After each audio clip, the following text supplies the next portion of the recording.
کیا انڈیا میں قرآن شریف پڑھنا بھی جرم بن گیا؟ ٹرین میں امام پر ہندو انتہا پسندوں کا وحشیانہ حملہ۔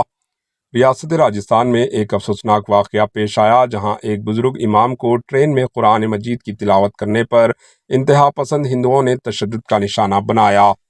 یہ واقعہ گنگاپور سٹی ریلوے اسٹیشن کے قریب اس وقت پیش آیا جب امام صاحب، جو کہ ایک مدرسے کے عالم ہیں، گجرات کے انکلیشور جا رہے تھے تاکہ اپنے مدرسے کے لیے چندہ اکٹھا کر سکیں۔ عینی شاہدین کے مطابق جیسے ہی امام صاحب نے ٹرین میں قرآن کی تلاوت شروع کی، ایک شرپسند گروپ نے انہیں ہراساں کرنا شروع کر دیا۔ پہلے ان پر توہین آمیزہ تبصرے کیے گئے، پھر ایک خاتون نے انہیں پاکستانی کہہ کر اشتعال دلایا، جس کے بعد حملہ آوروں نے انہیں وحشیانہ تشدد کا نشانہ بنایا۔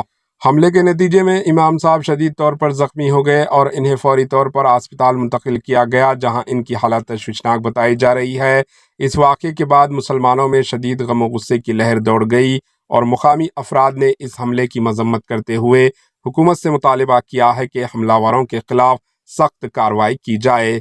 یہ افسوسناک واقعہ اقلیتوں، مسلم مائنارٹیز کے ساتھ رویہ رکھا جانے والے سلوک کی ایک اور مثال ہے، خاص طور پر Bharatiya Janata party B J پی کے زیر حکمرانی ریاستوں میں مسلمانوں کے خلاف بڑھتی ہوئی نفرت اور تشدد کو ظاہر کرتا ہے۔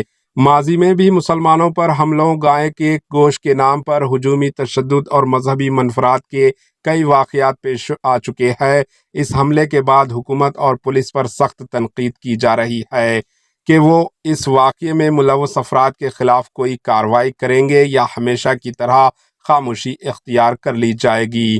Bureau report, AHN news.